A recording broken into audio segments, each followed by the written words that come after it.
Hey y'all, it's Fab Jen. I'm back again with a review, and this review is going to be on the Revlon Color Stay Foundation in Cappuccino and Caramel. The reason I have two is because I mixed these two to make my ideal shade. They are 1 ounce, they are easy to get, they're at your local pharmacy or Walgreens, Rite Aid, things of that nature, Target, Walmart. They're everywhere, so it's easy to get. They're approximately on average about $10. They could be more or less depending on your area.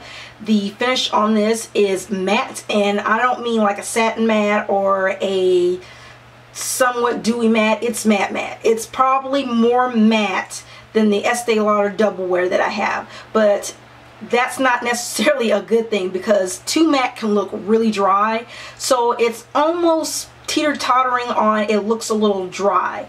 So I have to spray myself afterwards to kind of refresh my face and make my skin feel a little bit more moisturized.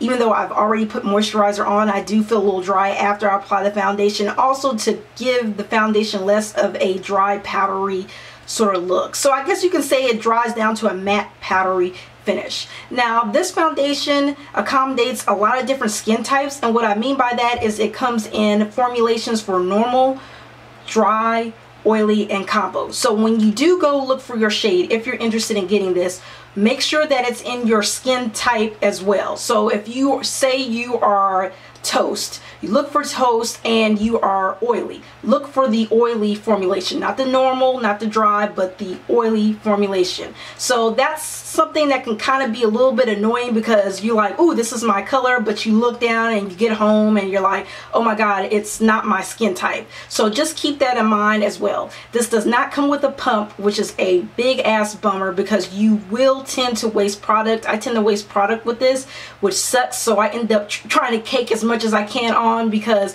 I don't like to waste product. That's just me. But yeah, so the good thing is that it is affordable and it's easy to access. When I mix this together, I don't have a problem with them mixing. I don't find that the color is wrong. I can add more or add less. I think that mixing half and half is just fine, or mixing more cappuccino and maybe say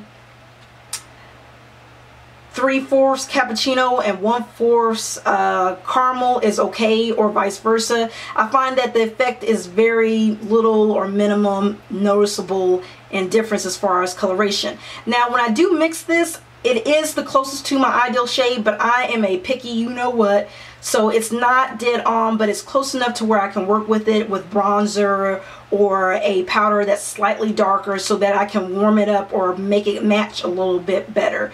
I did use a primer. I did use a MAC Mineralized Skin Finish in Dark Deep on top of this. So this foundation overall is a really good foundation. If you're oily, even if you're not oily, you're normal, and you want a medium to full coverage foundation, this is ideal. I say the higher end dupe of this, the closest I would say would be the Estee Lauder Double Wear. However, the finishes are different. I definitely can see a difference in the Estee Lauder and this one. It takes less product to get more of a full coverage from the Estee Lauder, and the finish from Estee Lauder is matte, but it's like a very beautiful satin, fine milled powder matte.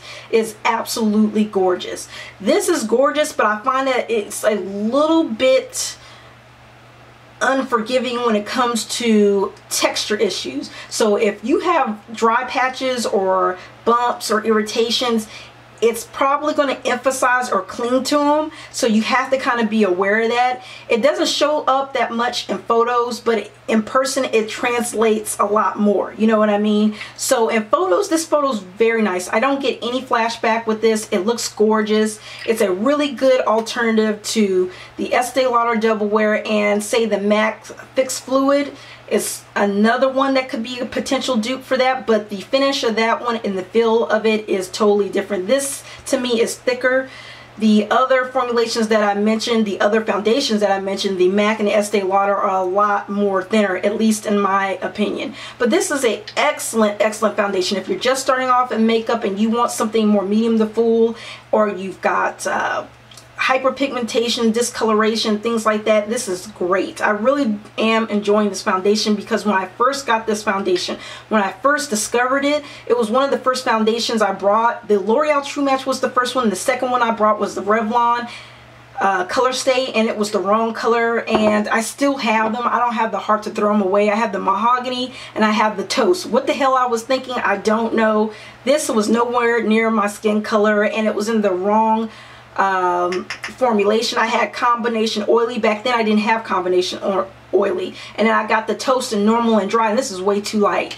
And by the way, Toast makes an excellent highlight. If you're my skin tone, this makes an excellent highlight. This one, it went bad and it's dried out and it's really funky, so I'll have to get another Toast, but this makes a really good highlight as well, just to kind of put that in the mix.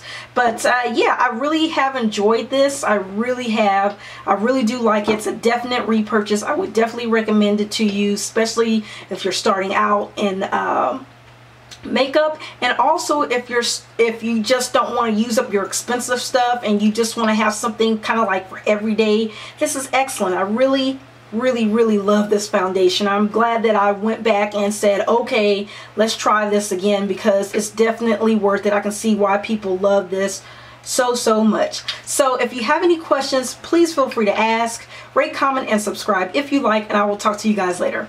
Bye.